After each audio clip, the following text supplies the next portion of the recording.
Good evening, I'm Prasad Michael and you're watching Kini News, the show that brings you today's biggest stories. We start today with an update on what we know so far on the coronavirus situation, especially here at home. To date, the new coronavirus has infected over 2,700 people globally, and the majority of whom are Chinese nationals. As of this morning, the death toll stands at 80, all in China.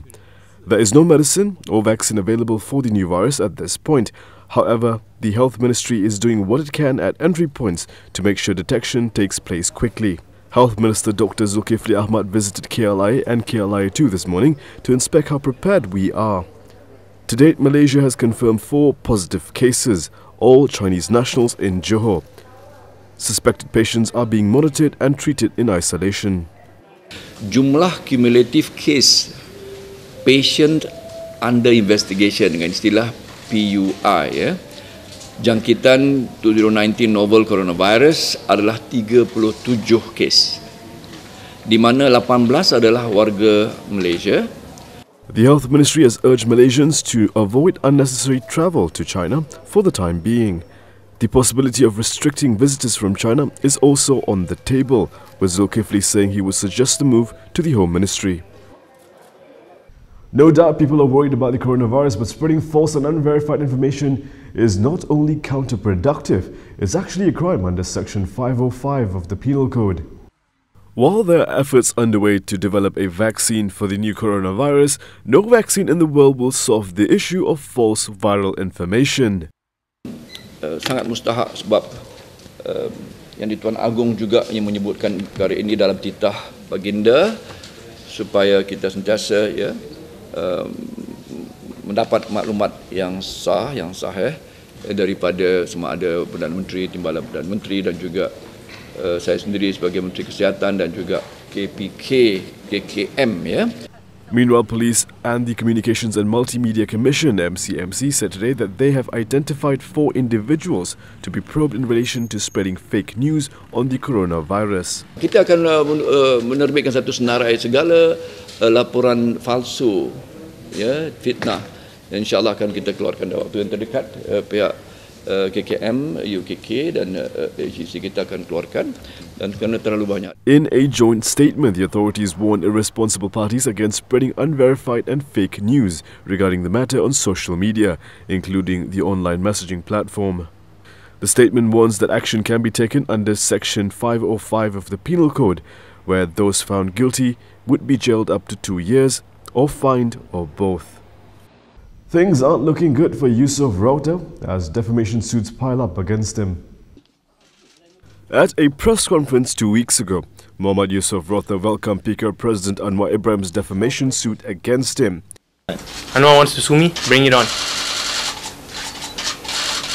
Now, Yusof will also have to deal with another defamation suit brought by Anwar's political secretary, Farhash Wafa Salvador Rizal Mubarak.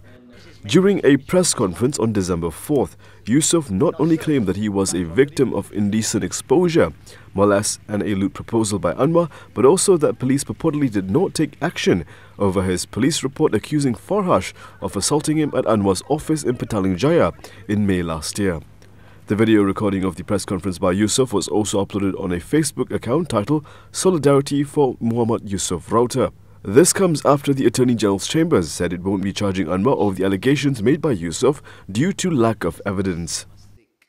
It's a devastating day in the world of sports. Kobe Bryant, one of the biggest names in basketball, died in a helicopter crash on Sunday. Kobe Bryant, one of NBA's all-time greatest players, whose international stardom transcended basketball, was killed at the age of 41 on Sunday in a helicopter crash near Los Angeles, along with his 13-year-old daughter and 7 others on board. Bryant rocketed to fame as an 18-year-old rookie and played 20 years for the Los Angeles Lakers, 18 of them as an all-star, winning 5 NBA championships. His death sent shockwaves through the National Basketball Association, which he helped propel to global prominence and stunned fans around the world. The cause of the crash was unknown, and an investigation by the Federal Aviation Administration and the National Transportation Safety Board could take months.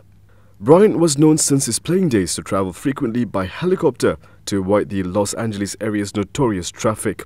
Los Angeles County Sheriff said he believes there are 9 victims of the crash. We have a manifest that indicates that there was 9 people on board the aircraft, the pilot plus 8 individuals. There is wide speculation of who the identities are. However, it is entirely inappropriate right now to identify anyone by name until the coroner has made the identification through their very deliberative process, and they've made notifications to next of kin. And it would be extremely disrespectful to understand that your loved one was perished and you learn about it from TMZ.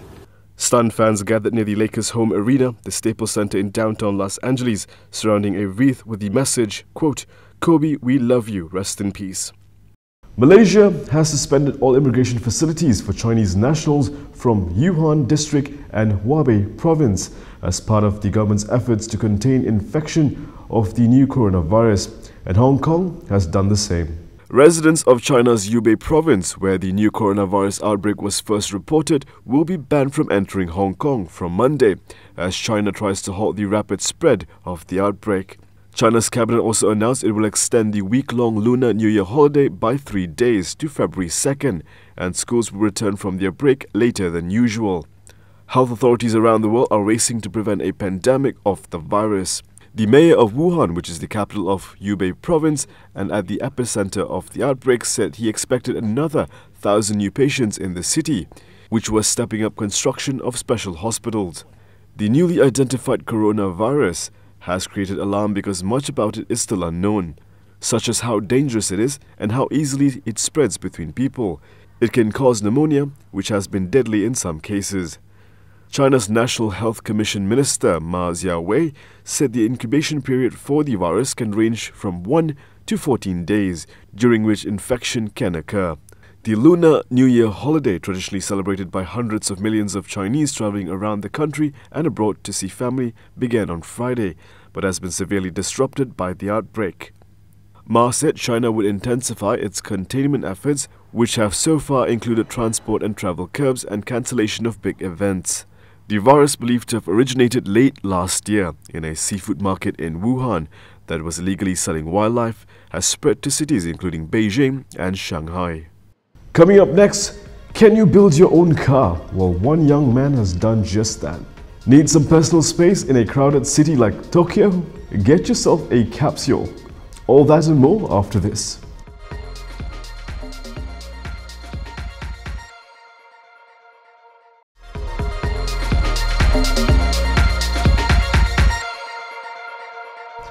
A young auto enthusiast in South Africa has wowed his friends and neighbors by building his own car entirely out of scrap car parts and metal.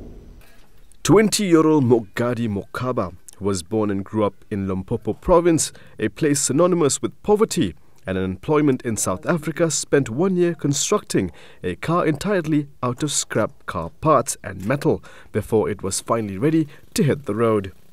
I love cars. That's why I make this car. Actually, I spend a lot of time in car so that know about car. I made this car because I love car and it is my dream car. So I am poor. I don't have money to buy a new car. So that's why I made this one. Borrowing a welding machine from his neighbor, Mokaba used a motorbike gearbox and electric engine to construct his car. The youngster said he learned about the ins and outs of a car design by spending a lot of time around the local scrapyard.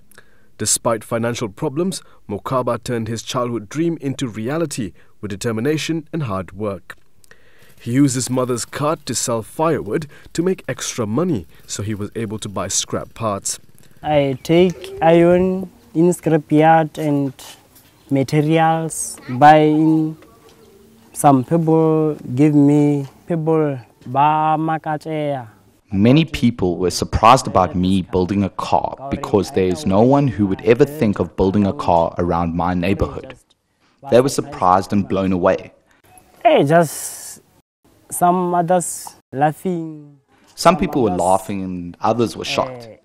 They were actually surprised. Just surprised. The car has become Mokaba's pride and joy, which he proudly drives around town. Mokaba said that he hopes to one day fulfill his dreams of becoming a mechanical engineer in the motor industry with his skills. If you're in transit but suddenly realize you need to send a long email using your laptop, or in need of a quiet place to take an important phone call, where would you go? If you are in Tokyo, capsule offices might be your answer. Well furnished with desks and cushioned seats, free Wi-Fi, power outlets and air conditioning, these individual-sized capsule offices are handy if you need to send a quick email or adding finishing touches on PC-dependent projects, as well as charging mobile devices. These offices are now found in some Tokyo metro stations. There's also some sound insulation, be it to block distracting outside noises or to prevent your own voice from leaking out if you're talking on the phone. 日本では今働き方改革やテレワークといった形で取り組みが進められていますけれども、オフィスの外に出てしまうとセキュリティの高い情報を取り扱って働けるような場所、電話をしたりウェブ会議をしたりというところがなくてですね。でプライバシーの保たれた環境が少ないので、今回テレワークをする目的でこの場所を提供させていただくことになりました。The capsule company plans to launch 1,000 capsule offices in Tokyo and other big cities in the country in the next 5 years. Once upon a time, the rubber industry rose to be the biggest economic contributor of Malaya, following the automotive boom in the 1920s, and Brazil was the origin of the first batch of rubber seeds brought here. Two towns located in the heart of Brazil's jungle are still around today to witness the rise and decline of rubber plantations built by US automaker Henry Ford. In the late 1920s, Henry Ford needed rubber to manufacture tires for his growing car company. His solution was building a brand new town in the heart of the Amazon jungle to support rubber plantations. The project was mostly unsuccessful, but left the remains of two US towns built right in the middle of the Brazilian rainforest. The two towns, Fordlandia and Belterra, were Ford's jungle base to produce latex, the new material to make rubber tires for his car. In Belterra, local poet and musician Francisco Bezerra said that the town is one of his sources of inspiration. When the land was demarcated, it also got to be named Ford Plantations in Belterra. In little over 2 years, the noble Americans did a perfect job and created the infrastructure for their agriculture. They made many homes and roads to set up a production system. The adventure began in 1927 when Ford acquired a large area in the Brazilian state of Pará and created plantations of rubber trees on the banks of the Tapajos River. In 1934, most of the activity was transferred to Belterra on even higher ground, searching for better conditions for the rubber tree plantations. Trees being planted close to one another made it easy for a fungus that attacked the rubber trees to spread quickly. In nature, distance is a plant's protection against contamination. After the initial failure in Fordlandia, scientists managed to get things right in the plantations in Belterra, but by then it was too late. Henry Ford was already over 80 years old, and the company was already being run worldwide by his only son, Edsel Ford. But Edsel Ford died when he was only 47 years old, and that was a great shock to Henry Ford, the company, and the project in Brazil. And the second reason was the development of the production of synthetic rubber on an industrial scale. And that is all from me today. For more stories, you can go to KiniTV.com. You can also follow us on Instagram, Twitter, YouTube, and Facebook for the latest news updates. I'm Michael. Thank you for watching. Good night.